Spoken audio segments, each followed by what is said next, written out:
Bonjour. C'est en relisant, il y a une quinzaine d'années, les lettres bouleversantes d'Arthur Rimbaud à sa sœur Isabelle, écrites en 1891 depuis sa petite chambre de malade de l'hôpital de la Conception à Marseille, que l'idée m'est venue d'évoquer les derniers mois de la vie du poète qui m'avait ébloui dans ma jeunesse, comme tant d'autres adolescents, par son génie précoce et visionnaire. C'est ainsi qu'en 2010, ce livre a vu le jour. Rimbaud à Marseille, le dernier voyage, préfacé par Georges Loris, l'un des plus grands poètes chrétiens contemporains. Jusqu'à nouvel ordre, Arthur Rimbaud reste le type de l'ange sur terre, écrivit Jean Cocteau. Un ange peut-être, mais un ange singulier, un ange révolté, un ange contestataire, voire même, si l'on en croit Verlaine, qui tentera en vain de convertir l'impie qu'il était, un ange maudit. Il est vraisemblable que, comme le dit fort justement Georges Loris dans sa préface, malgré le témoignage de sa sœur Isabelle, l'incroyance du voyant de Charleville est établie. Mais il n'en reste pas moins un ange. Et pour revenir à Cocteau, je pense au personnage de l'ange Heurtebise, à la double personnalité, à la fois ange et démon. En fait, plus encore qu'un ange ordinaire, si je puis dire, Rimbaud possède, selon Georges Loris, la taille d'un libérateur, d'un messie, au prix de la passion et de la mort. Mais c'est aussi, second aspect du personnage, une sorte de démon, un ange en perpétuelle rébellion et qui faisait sienne la terrible formule de Proudhon, le mal, c'est Dieu.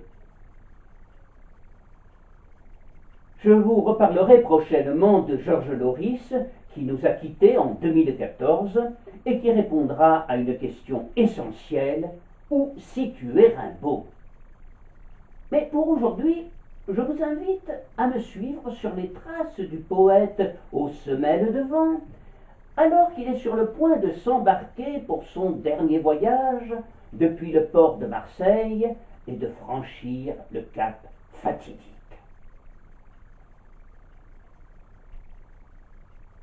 La vie m'est devenue impossible. Que je suis donc malheureux! S'écria Arthur Rimbaud dans un sanglot en mai 1891, lorsqu'il apprit, à l'hôpital de la Conception à Marseille, où il venait d'être admis, qu'on devait l'amputer au plus vite de la jambe droite. Malgré la dégradation rapide de son état de santé, ses douleurs atroces et sa rapide déchéance physique, jamais il ne baissera les bras. Il surmontera les crises de désespoir et luttera jusqu'au bout contre la maladie et la mort.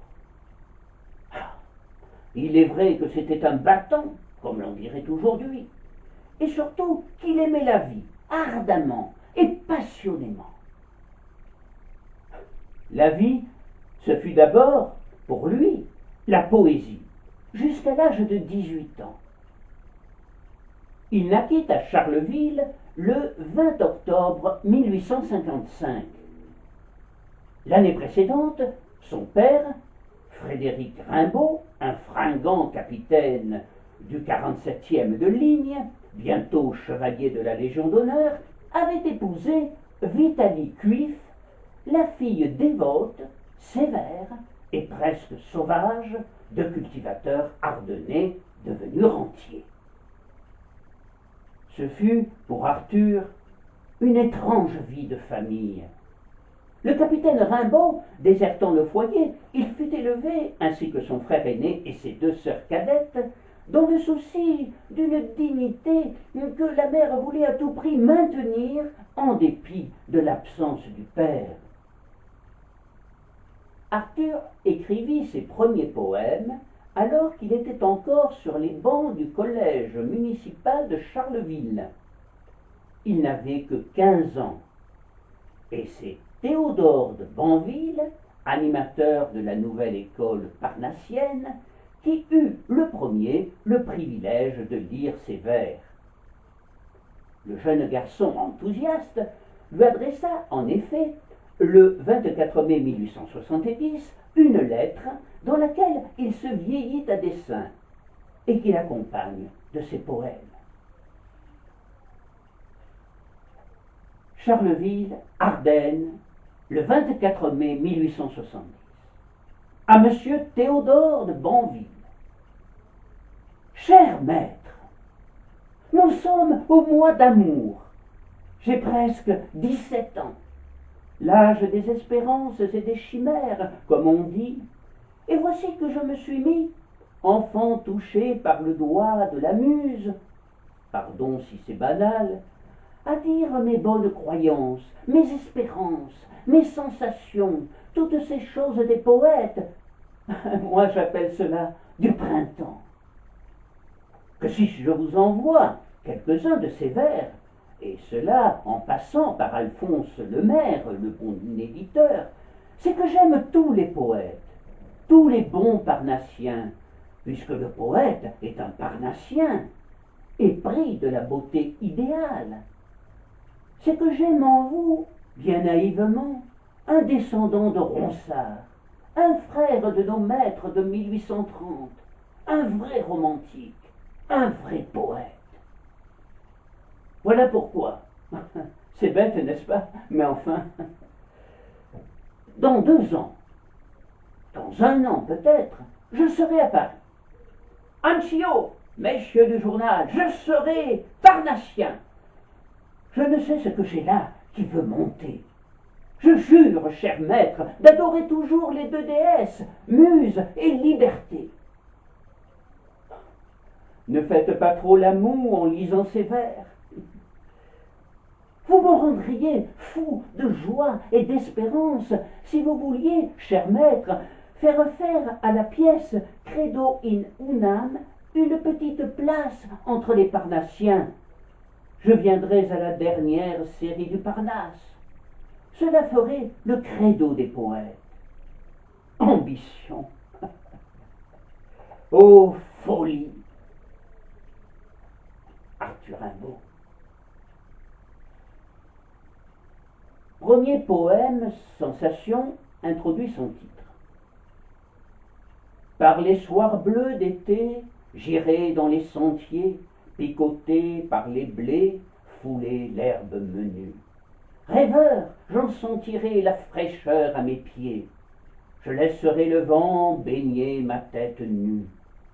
Je ne parlerai pas, je ne penserai pas, mais l'amour infini me montera dans l'âme, et j'irai loin, bien loin, comme un bohémien, par la nature, heureux comme avec une femme. 20 avril 1870. Suivent 2 autres poèmes, Ophélie et Credo in unam, premier titre de Soleil et chair. Puis Rimbaud termine ainsi. Si ces vers trouvaient place au Parnasse contemporain, ne sont-ils pas la foi des poètes? Oh, je ne suis pas connu, qu'importe. Les poètes sont frères. Ces vers croient, ils aiment, ils espèrent, c'est tout. Cher maître, à moi, levez-moi un peu. Je suis jeune, tendez-moi la main.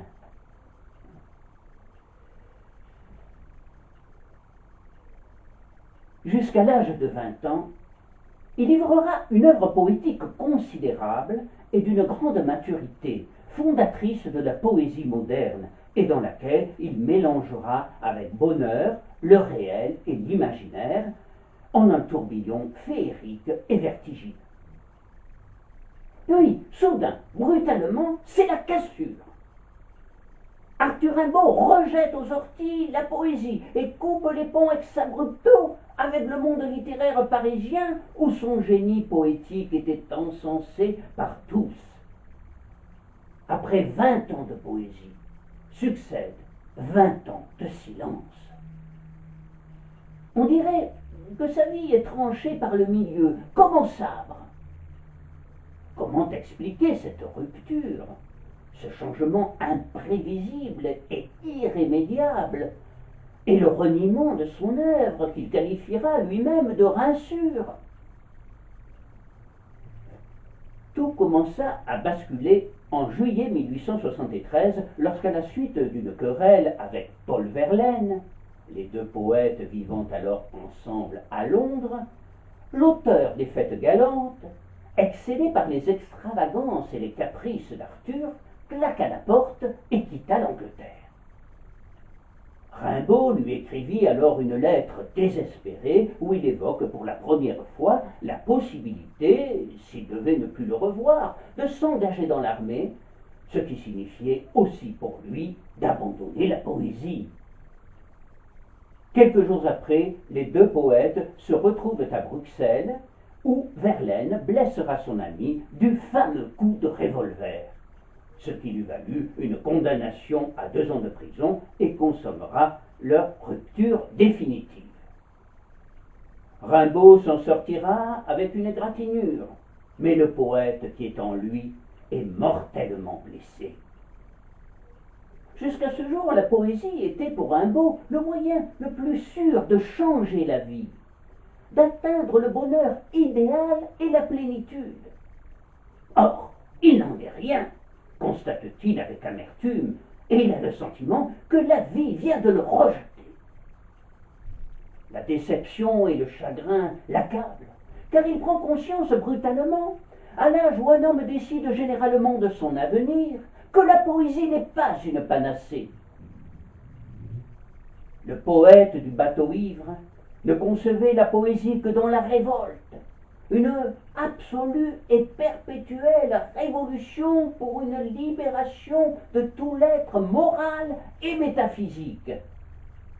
Désormais, il va s'imposer le silence d'une nuit sans fond, pour oublier les mirages de la poésie et fuir à jamais ce miroir aux alouettes. J'ai créé toutes les fêtes, tous les triomphes, tous les drames. J'ai essayé d'inventer de nouvelles fleurs, de nouveaux astres, de nouvelles chairs, de nouvelles langues. J'ai cru acquérir des pouvoirs surnaturels. Eh bien, je dois enterrer mon imagination et mes souvenirs. Moi qui me suis dit mage ou ange, dispensé de toute morale, je suis rendu au sol avec un devoir, chercher, et la réalité à étreindre. C'est un adieu déchirant mais ferme à la poésie.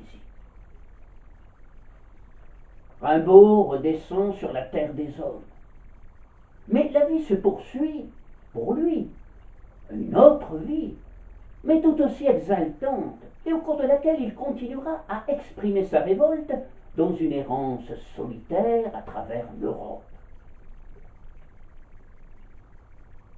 Cette même année 1873, l'année où tout bascula, paraîtra en octobre Une saison en enfer, un long poème en grande partie en prose, composé d'un préambule et de 8 chapitres, qu'il composa sous le choc de la rupture avec Verlaine et qui reflète parfaitement son état d'esprit du moment.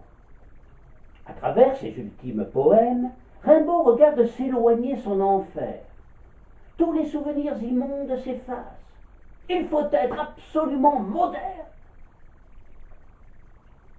À partir de 1880, il part en Afrique, où il se livrera, pendant 10 ans, à toutes sortes de commerces et de trafics. Il avait rêvé de rentrer en France riche, en pleine forme physique, et prêt à acheter de nouvelles denrées pour faire fructifier son comptoir africain. Mais c'est un homme affaibli, aux cheveux blanchissants, prématurément vieilli et souffrant d'un mal inexplicable, qui débarque à Marseille au mois de mai 1891 avec 37 450 francs en poche, gagnées au milieu de peines sans nom et qui lui serviront à payer un voyage non souhaité et des soins inefficaces. En fait, il ressent des douleurs atroces au genou droit depuis le début de l'année, et à partir de mars, il ne pouvait plus marcher et devait diriger ses affaires de son lit.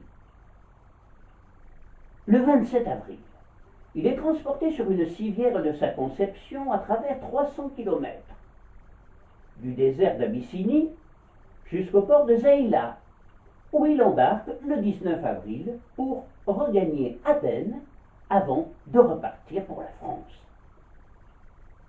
À l'hôpital de la Conception, où il est transporté immédiatement, une décision urgente est prise. Lui couper la jambe de droite. Toute attente, lui dit-on, s'avérerait fatale pour lui. La vie m'est devenue impossible. Que je suis donc malheureux. Le 21 mai, catastrophé, il envoie un télégramme à sa mère qui réside à Roche, dans les Ardennes, où se trouve la ferme familiale. Madame Rimbaud part aussitôt pour Marseille. On ne sait pas grand-chose des retrouvailles après 10 ans d'absence entre cette mère, femme de devoir, et un fils qui n'est plus que l'ombre de lui-même. Il faut dire que le lien qui les unissait fut de tout temps tissé de haine et d'amour. Malgré sa tendresse pour elle, Rimbaud détestait tout ce qu'elle représentait, en particulier la morale petite bourgeoise et les commandements divins. Elle exhalait une odeur d'encens qui le suffoquait. Il évoquera souvent, avec écœurement, ma sale éducation d'enfance. L'opération n'eut finalement lieu que le 27 mai, et sa réussite fut complète, selon les docteurs Pluyette et Nicolas, qui procédèrent à l'amputation. Le 9 juin, Madame Rimbaud repart pour Roche, assez rassurée, semble-t-il, car elle sait que son fils, malgré ses crises de désespoir, aime la vie par-dessus tout, et peut donc surmonter cette épreuve qu'elle considère un peu comme une sorte de châtiment divin. C'est à partir de ce moment-là, donc dans les jours qui suivirent son amputation, qu'Arthur Rimbaud commença à rédiger des lettres poignantes et superbes, principalement à sa mère et à sa sœur cadette Isabelle. Rimbaud a toujours beaucoup écrit de lettres dans sa vie, surtout durant les années africaines. Il en expédiera des centaines, mais la plupart d'entre elles étaient des lettres d'affaires au sujet de fusils à capsule, de café, d'étoffes, de quincaillerie et surtout d'argent qu'il espère gagner ou qu'on lui doit. Et elles ne contenaient, il faut en convenir, pas la moindre parcelle de poésie. Ces lettres sont en quelque sorte la contrepartie, le négatif de ses poésies. Après le départ de sa mère, Arthur se retrouve seul et désemparé. Les journées se succèdent dans l'angoisse et l'attente hypothétique de pouvoir marcher à nouveau. Il pleure parfois comme un gosse, mais il est persuadé qu'il triomphera de la fatalité. Au fil des jours, l'espoir devient une certitude. Marcher le plus vite possible avec une béquille, c'est désormais le but qu'il s'est fixé, mais il éprouve une névralgie à l'endroit de l'amputation. Enfin, je me suis résigné à tout. Je n'ai pas de chance, écrit-il à Isabelle le 17 juin. Cette résignation n'est en fait qu'apparente. Son tempérament rebelle reprend vite le dessus. Mais la solitude lui pèse de plus en plus. Il ne reçoit aucune visite et il ne voit que les religieuses qui le soignent et exaspèrent par leur sollicitude le mécréant qui n'a pas cessé d'être. Quelquefois, un médecin vient voir l'étendue des dégâts et, en esquissant un sourire gêné, lui conseille de s'armer de patience. La patience, elle commence à lui faire défaut. Il ressent un profond ennui et une immense lassitude, et il se rattache de plus en plus à Isabelle, comme à une bouée de sauvetage. À cette douloureuse question qu'il lui pose, pourquoi donc existons-nous? Il fournit lui-même la terrible réponse. Pour une souffrance sans nom, une saison en enfer. En juillet, il s'efforce de faire un pas avec une béquille qui lui scie l'aisselle droite et il doit vite abandonner. Il veut néanmoins toujours croire à une issue heureuse malgré son infirmité. Pourtant, il a de plus en plus nettement l'impression, durant ces longues nuits d'insomnie, que son autre jambe, la gauche, mon unique soutien au monde à présent, donne des signes de faiblesse. Une douleur lancinante et chaque jour plus vite, plus vive, s'installe en elle. Il fait part de ses craintes à Isabelle le 10 juillet. Je suis toujours levé, mais je ne vais pas bien. Je crains fort quelque accident. Immobile sur sa chaise, immobile à grands pas, Rimbaud poursuit sa route vers son tragique destin. L'homme se mêle devant, passe désormais des heures à regarder d'un œil vague dans la cour de l'hôpital. Il médite, il rêve. Il rêve sans doute sur celui qu'il fut, le voyageur impénitent. Quel ennui, quelle fatigue, quelle tristesse en pensant à tous mes anciens voyages, et comme j'étais actif il y a seulement 5 mois. Où sont les courses à travers monts, les cavalcades, les promenades, les rivières et les mers? Un bref lyrisme renaît comme le phénix de ses cendres. Au souvenir de ce proche passé, son instinct d'écrivain se réveille et il écrit à Isabelle, le 15 juillet, une longue lettre fort émouvante, peut-être la plus émouvante et la plus belle de toutes, et dans laquelle il se fait l'historien de son mal et regrette de s'être fait amputer. Petit extrait de cette lettre.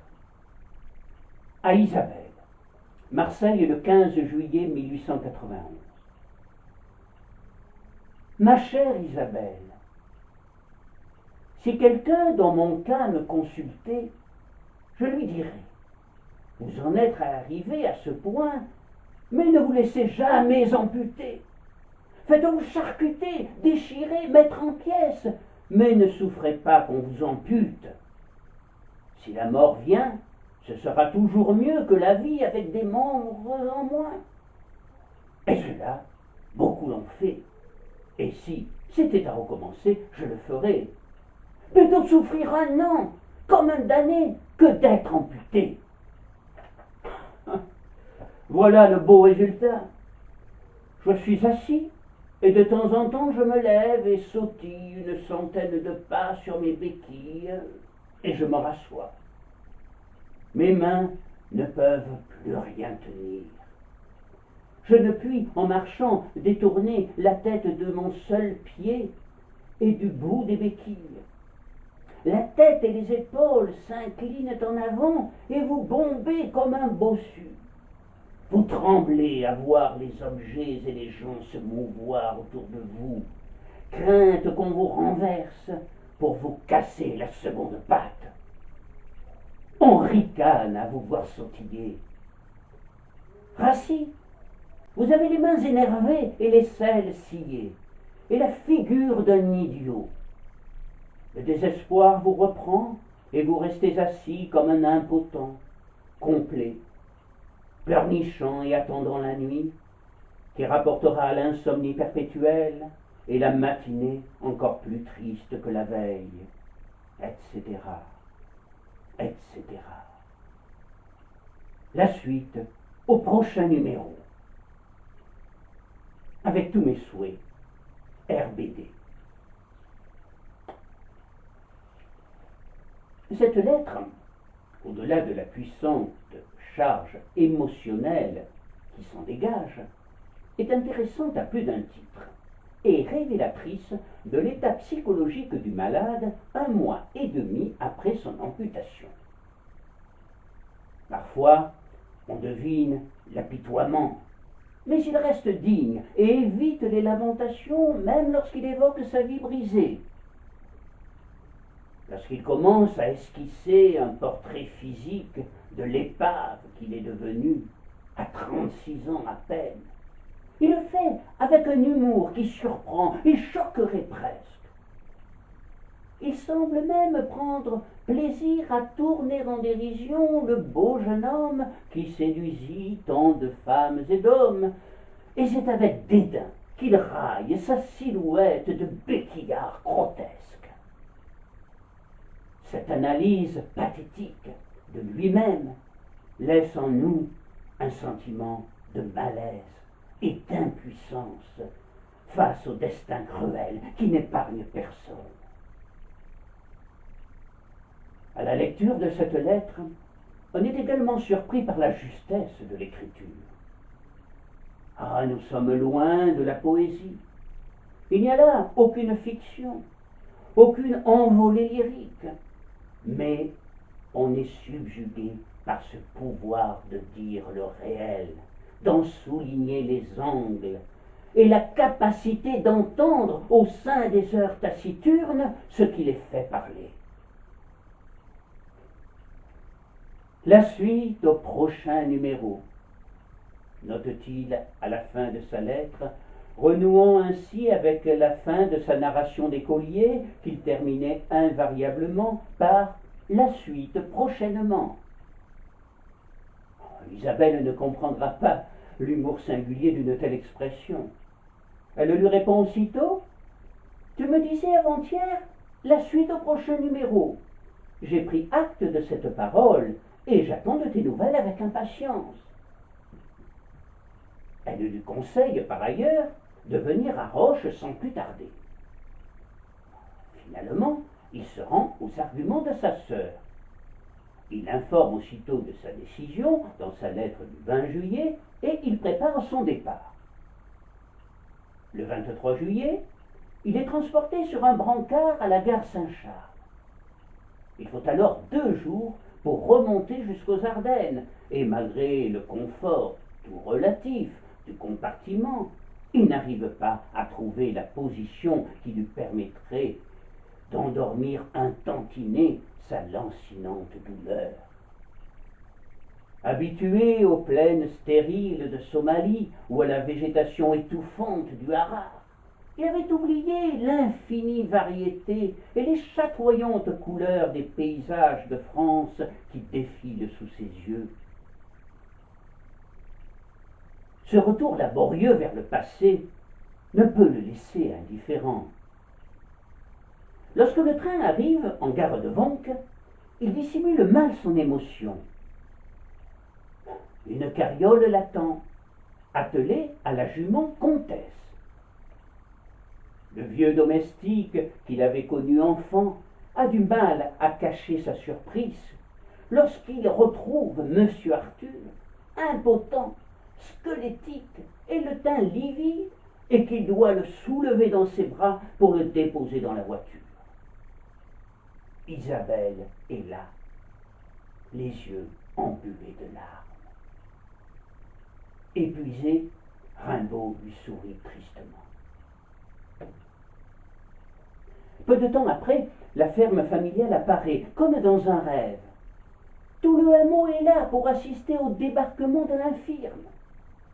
Le malheur qui frappe l'enfant prodigue de Roche émeut les villageois et les paysans et suscite leur curiosité. Mais certains chuchotent qu'il est le premier responsable de son état et qu'il sème le vent, récolte la tempête. Ses mœurs douteuses, sa vie déréglée, ses opinions politiques ne parlent guère en sa faveur. Madame Rimbaud, impassible, l'attend à la porte de la ferme. Aussitôt, les odeurs anciennes, cire, nourriture, laitage, saisissent Rimbaud et le rassurent. Il se sent à nouveau chez lui et retrouve ses racines. Il mange même avec appétit. Puis on le monte dans la chambre du premier étage, la loge d'une saison en enfer. Pour la première fois, depuis des mois, il dort paisiblement et ne ressent presque plus ses douleurs.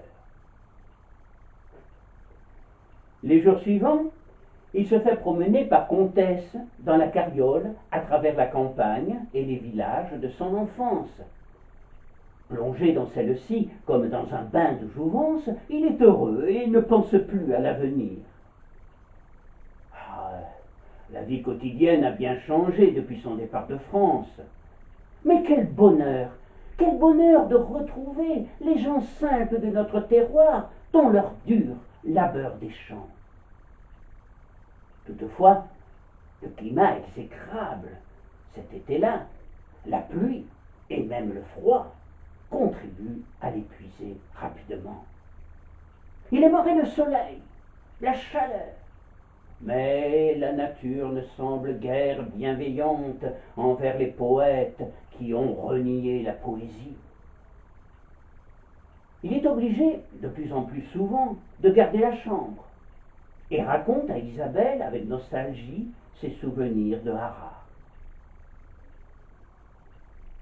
Le bon docteur Baudier, d'Attigny, constate bientôt la nette aggravation de son état.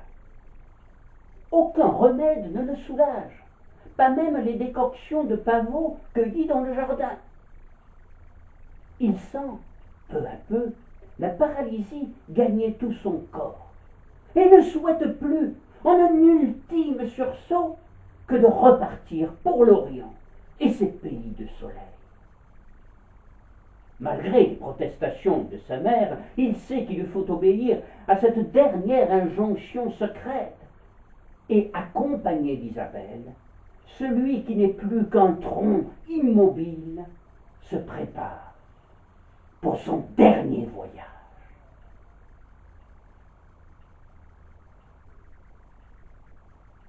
Ce dernier voyage sera celui de toutes les souffrances physiques, mais aussi morales. Il est d'abord conduit à Vonc par le vieux domestique, dans la carrioge toujours attelée à Comtesse. Arrivé à la gare de Vonc, il faut attendre 2 heures. Arthur est alors installé à la terrasse du café de la gare. Et il s'efforce d'être aimable. Il est enjoué, presque joyeux, mais son sourire se crispe sous l'effet de la souffrance. Pour calmer ses douleurs qui n'épargnent plus une seule partie de son corps, Isabelle lui fait boire quelques gouttes d'un élixir bromuré. Le soleil, presque toujours absent depuis le début du mois, le caresse de ses rayons doux et tièdes, bien plus réconfortants que ceux brûlants du soleil du Harare, comme s'il voulait susciter de sa part des regrets et l'inciter à rester. Mais il n'est plus question désormais de revenir en arrière. Isabelle sait que le sort en est jeté. Seul le vieux domestique continue à supplier en vain Monsieur Arthur de ne pas partir. Mais celui-ci ne l'écoute pas, perdu dans ses rêves et l'esprit engourdi par les drogues. Bien que très lucide sur son état, il croyait toujours pouvoir s'en sortir. L'espoir d'un mieux, même minime, ne l'avait pas abandonné, et alors qu'il entreprenait cet ultime voyage vers sa funeste destinée, il était toujours persuadé qu'il pourrait regagner le Harar, son paradis perdu, et qu'entouré de ces sales nègres, qu'il aimait plus que quiconque, il retrouverait un peu de vigueur, et que sa santé s'améliorerait enfin. En dépit de son handicap, il reprendrait alors progressivement ses activités. Il s'accrochait avec rage à cet ultime espoir. Le train arrive enfin. On l'installe avec précaution. Durant tout le trajet qui mène jusqu'à Paris, Rimbaud souffre le martyre, car le rythme et les chaos de la voiture lui causent d'intolérables douleurs. À plusieurs reprises, il se mord la langue pour s'empêcher de hurler. Des voyageurs encombrent bientôt le compartiment et empiètent sur la place dont il avait besoin. Ils observent d'un œil mauvais le malade dont Isabelle nous a laissé ce portrait définitif. Il est assis sur le coussin rouge. Il a fait mettre sa valise contre lui et s'y appuie du bras droit. Le burnous et la couverture atténuent un peu la dureté du soutien aux membres malades. Du coude gauche, il se soulève sur le bord de la fenêtre portière. Une grosse dame, accompagnée de 2 enfants, le toise d'un air méchant. Elle semble dire « Quand on est dans cet état, on reste dans son lit, on ne voyage pas, on n'affiche pas sa déchéance devant les enfants. » Un petit chien vindicatif grogne et lui montre les dents. Bientôt, un couple de jeunes mariés s'assoit près de lui. Seuls au monde, comme tous les amoureux de tous les temps, ils ne le remarquent même pas. Rimbaud les observe, attendri. Il revoit ses rêves d'enfant. Une femme, un fils ingénieur.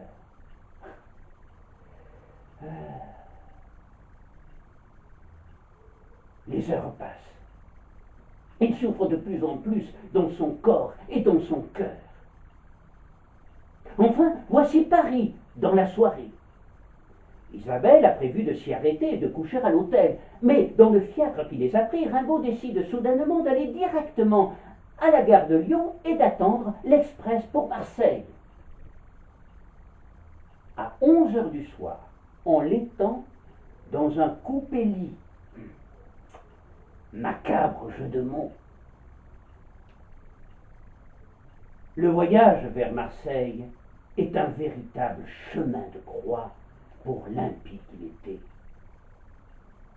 Agenouillée et recroquevillée dans un espace exigu, Isabelle assistera impuissante au plus effroyable paroxysme de désespoir et de torture physique qui se puisse imaginer. Pourtant, lorsque l'express approche de Marseille, une véritable résurrection s'accomplit. Le visage décharné et ruisselant d'Arthur s'illumine d'un sourire quasi divin.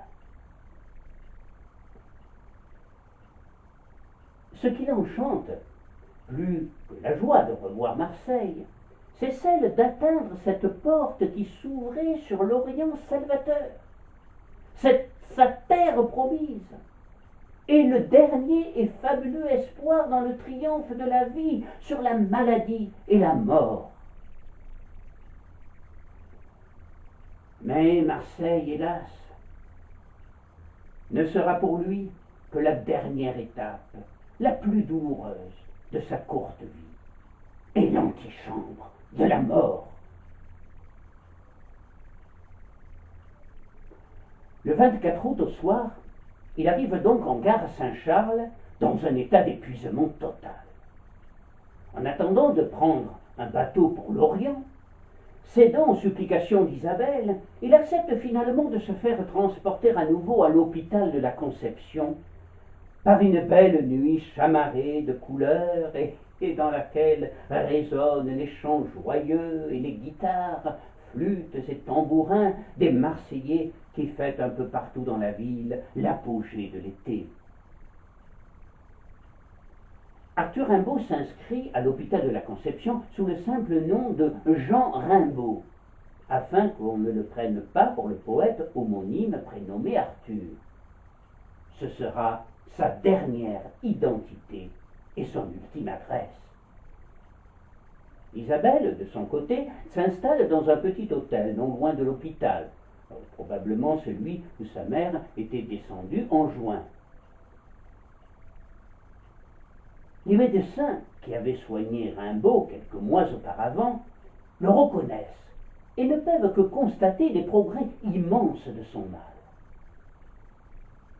Il est incontestable qu'Arthur Rimbaud fut soigné le mieux possible à l'hôpital de la Conception, mais il manifesta à plusieurs reprises sa méfiance envers les médecins, même envers le médecin en chef, le docteur Antoine Trastoul, qui lui témoignait pourtant une affection profonde, proche de celle d'un père pour son fils, et qui avait chargé l'infirmier en chef de l'établissement, Honoré Euguépi, de consigner sur un petit calepin la totalité des délires du malade, qui lui paraissait d'un intérêt suffisant pour les archives de notre hôpital. Dans le même temps, son recueil, Les Illuminations, avait gagné d'importantes couches de lecteurs et ont commencé très lentement à redécouvrir Rimbaud. Rimbaud n'en avait pas fini avec la poésie. Rimbaud l'Africain se voyait rattrapé par l'autre Rimbaud, Rimbaud le poète. Dans Les Illuminations se trouve le poème Parade, qui résume peut-être mieux que tout autre le caractère d'écorché vif de Rimbaud et ce qui sera sa vie, et que je vous invite à lire ou à relire. Le texte est fort et énigmatique. Rimbaud lui-même nous avertit dans la provocante dernière phrase « J'ai seul la clé de cette parade sauvage ».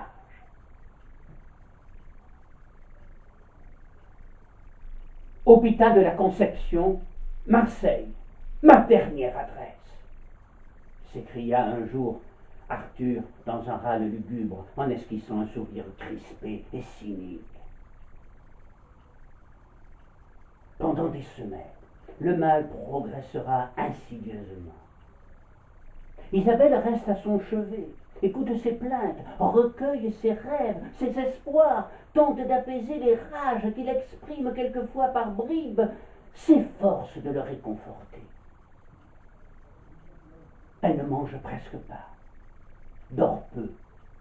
Souvent, elle reste auprès de lui la nuit entière et le veille avec amour. Comme Marseille, la ville témoin de sa lente agonie, il est combatif, enthousiaste, imaginatif, fier, exubérant, volontaire, indépendant, explosif et fort en gueule, mais généreux et pas rancunier pour un sou. Il aime la liberté, l'aventure, la nature, les cœurs purs. Il abhorre l'injustice et le mensonge. Mourir dans une ville qui vous ressemble autant ne peut pas être une simple coïncidence. N'est-ce pas un signe du destin? Son bras droit est à présent entièrement paralysé et il ne pourra plus écrire.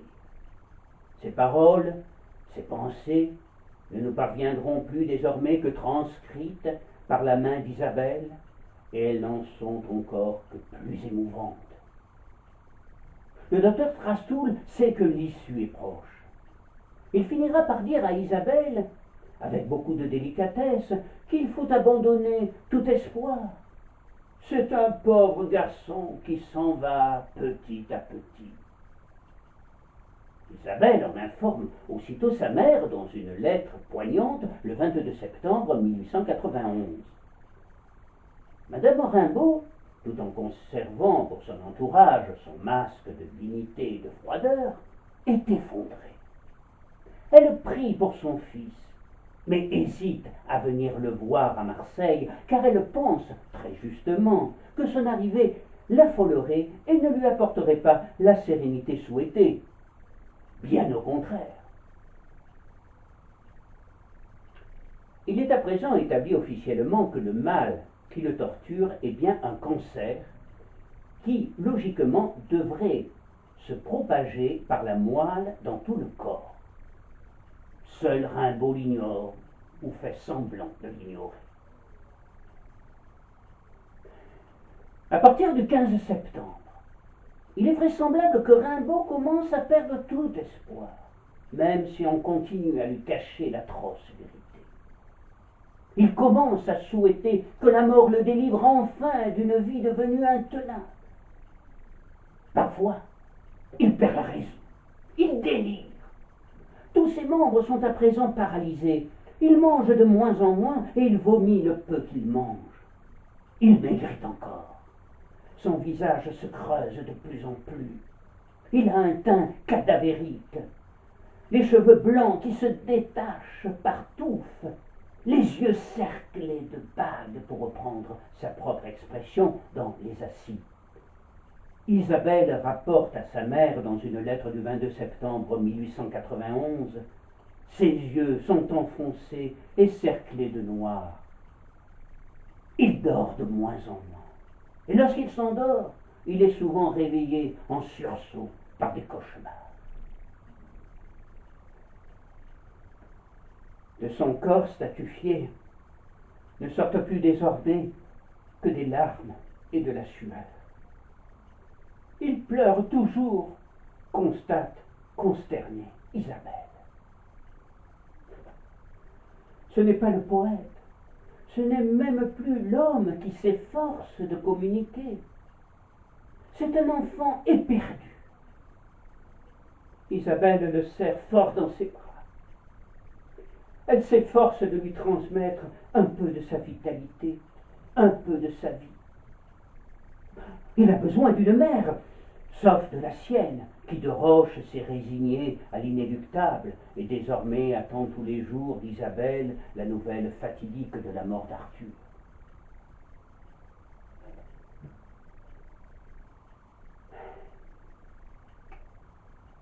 Le mois de septembre n'en finit pas de s'achever. Au dehors, le ciel brille toujours aussi clair. Le soleil illumine la ville de ses rayons tièdes. Un léger mistral agite légèrement la mer parcourue par une horde de mouettes rieuses. La mer qu'il ne reverra plus. Rimbaud, emprisonné dans sa chambre, n'a désormais qu'une seule obsession, celle qu'il avait déjà fait quitter Roche, partir pour Aden, et s'il faut mourir, que ce soit au moins sous des cieux aimés. Mais son état continue lentement à se dégrader. Le bras droit complètement inerte enfle. Le bras gauche est désormais aux 3/4 paralysé. Des douleurs épouvantables brûlent sa poitrine et son dos. Le cœur bat parfois se rompre. Les organes eux-mêmes se figent. Son corps devient pour lui objet de répulsion. Il réagit envers lui-même, comme réagissait la grosse dame dans le train de Vonque pour Paris. Il répète dans sa tête: quand on est dans cet état, on n'affiche pas sa déchéance, on se cache, on disparaît.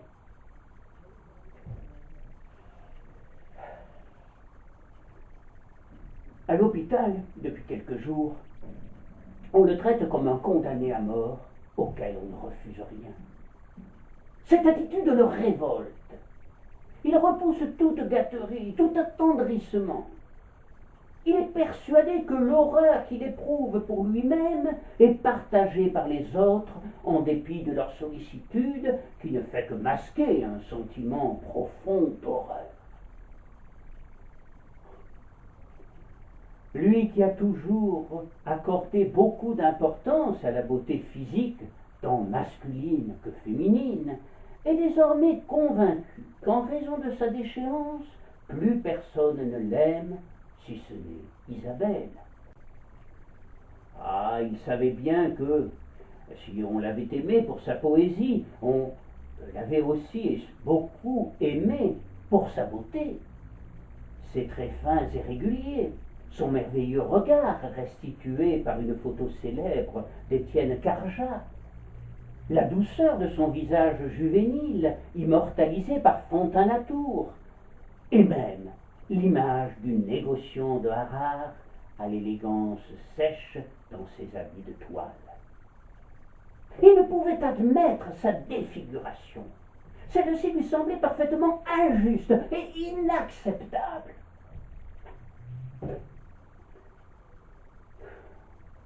Isabelle nous a laissé quelques dessins montrant son frère dans les derniers mois de sa vie.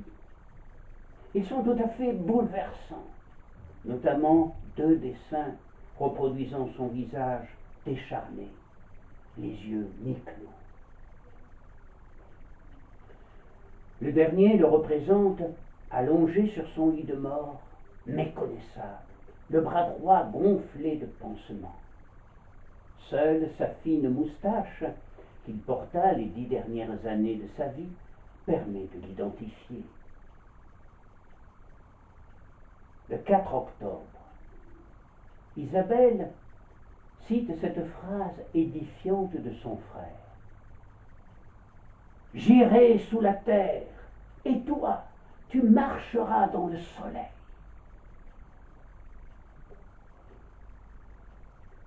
Le 5 octobre, Isabelle écrit à sa mère. « Je ne demande qu'une chose, qu'il fasse une bonne mort. » Le mal émoussant peu à peu la vitalité et la volonté d'Arthur, Isabelle parvint finalement à le décider de recevoir l'aumônier de l'établissement qu'il entend en confession le dimanche 23 octobre. Isabelle parlera alors de la conversion de son frère. En cette fin du mois d'octobre, le corps du malheureux Rimbaud use de ses dernières ressources pour lutter contre la mort. Cet ultime combat prend un caractère pathétique. Ces crises de désespoir se font de plus en plus rares. C'est désormais un être humain qui résiste avec une énergie fantastique qui surprend de plus en plus son entourage. Afin de soulager sa souffrance physique qui reste absolument atroce, on lui administre les drogues les plus dures et on lui fait des piqûres de morphine à des doses de plus en plus fortes. Il en résulte d'étonnantes visions exprimées par le malade en des termes qui surprennent le docteur Trastoul aussi bien qu'Isabelle. Il raconte tout doucement, les yeux mi-clos, un léger sourire aux lèvres, des choses bizarres, extraordinaires.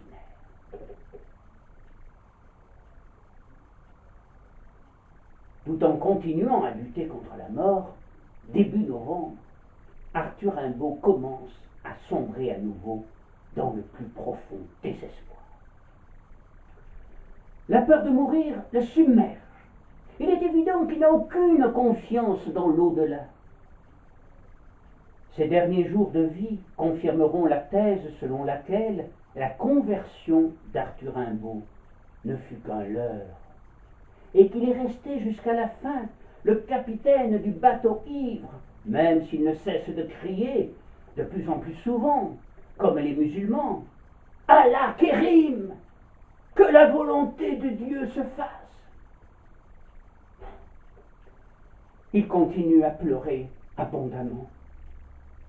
Il parle grossièrement et avec hargne aux religieuses qui s'efforcent de le calmer. La preuve la plus tangible qu'il n'attendait pas la mort avec résignation et dans la prière, est que dans son état désespéré, il souhaitait partir encore, partir vers cet Orient mythique où il avait trouvé sa raison de vivre.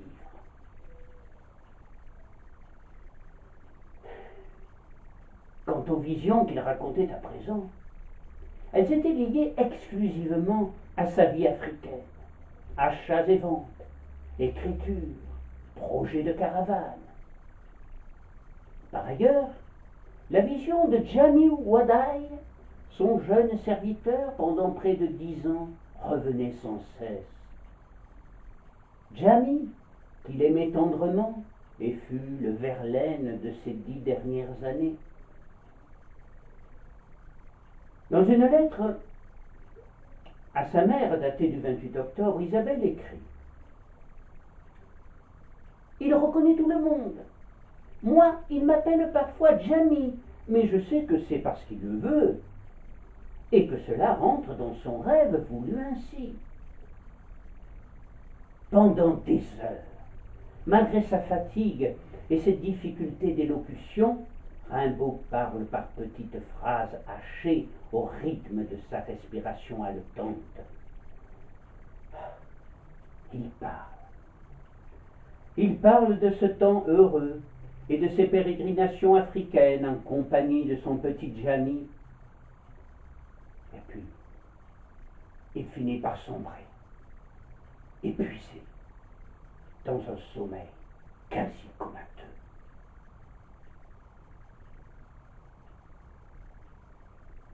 Ces derniers jours de la vie terrestre de Rimbaud, on ne sait pas grand-chose, comme si un long voile de silence était tombé sur l'agonisant.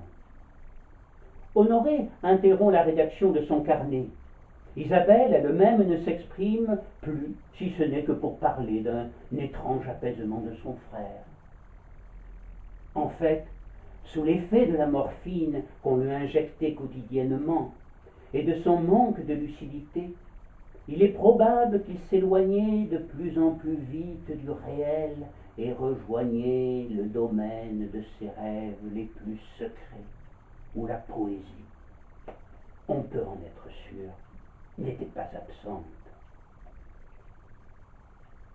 Une lettre incohérente et sibylline qu'il dicta la veille de sa mort à Isabelle, le 9 novembre 1891, demeure le dernier témoignage pathétique de cette déraison et une incompréhensible relique vénérée par tous les Rimbaldiens. Elle s'adresse au directeur des messageries maritimes qui assurait le voyage de Marseille à Lorient en passant par la mer Rouge. Marseille, le 9 novembre 1891. Un lot, une dent seule. Un lot, deux dents. Un lot, trois dents. Un lot, quatre dents. Un lot, deux dents. Monsieur le directeur, je viens vous demander si je n'ai rien laissé à mon compte. Je désire changer aujourd'hui de ce service-ci, dont je ne connais même pas le nom, mais en tout cas que ce soit le service d'affinage. Tous ces services sont là partout, et moi, impotent, malheureux, je ne peux rien trouver. Le premier chien dans la rue vous le dira. Envoyez-moi donc le prix des services d'affinage à Suez. Je suis complètement paralysé, donc je désire me trouver de bonne heure à bord. Dites-moi à quelle heure je dois être transporté à bord. Dans cette lettre, au contenu énigmatique et hautement symbolique, les dents, autrement dit les défenses d'éléphants qu'il achetait au Harare, prennent l'allure de dépouilles humaines et devancent le futur squelette qu'il sera bientôt.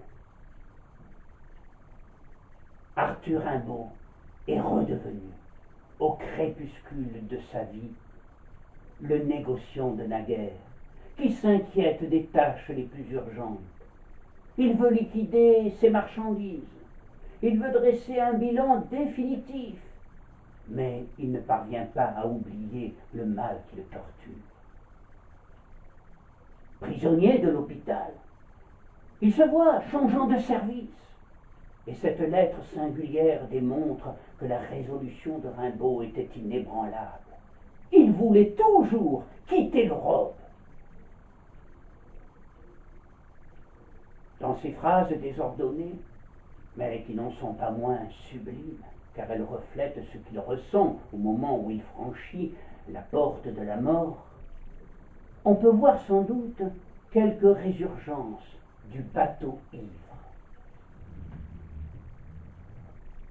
Et dès lors, je me suis baigné dans le poème de la mer, infusé d'astres et lactescents, dévorant les azurs verts où, flottaison blême et ravie, un noyer pensif parfois descend, où, teignant tout à coup les bleuités, délire et rythme lent sous les rutilements du jour, plus forte que l'alcool, plus vaste que nos lyres, fermente les rousseurs amères de l'amour.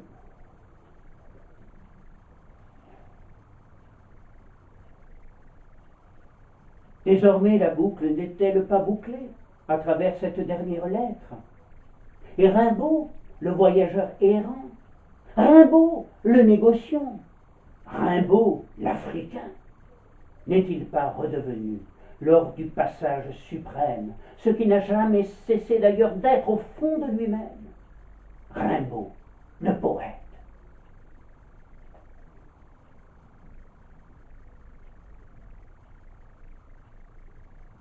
Le 10 novembre 1891, dans la matinée, Arthur Rimbaud cesse de lutter. En cette dernière seconde, il éprouve une jouissance absolue. Son corps, noué par la douleur, semble avoir retrouvé sa souplesse. Son visage est enfin serein. Le voyageur dans le désert de Marseille touche l'étape définitive. L'ange Rimbaud se détache de la terre et prend son envol vers le firmament des poètes. Il est 10 heures du matin.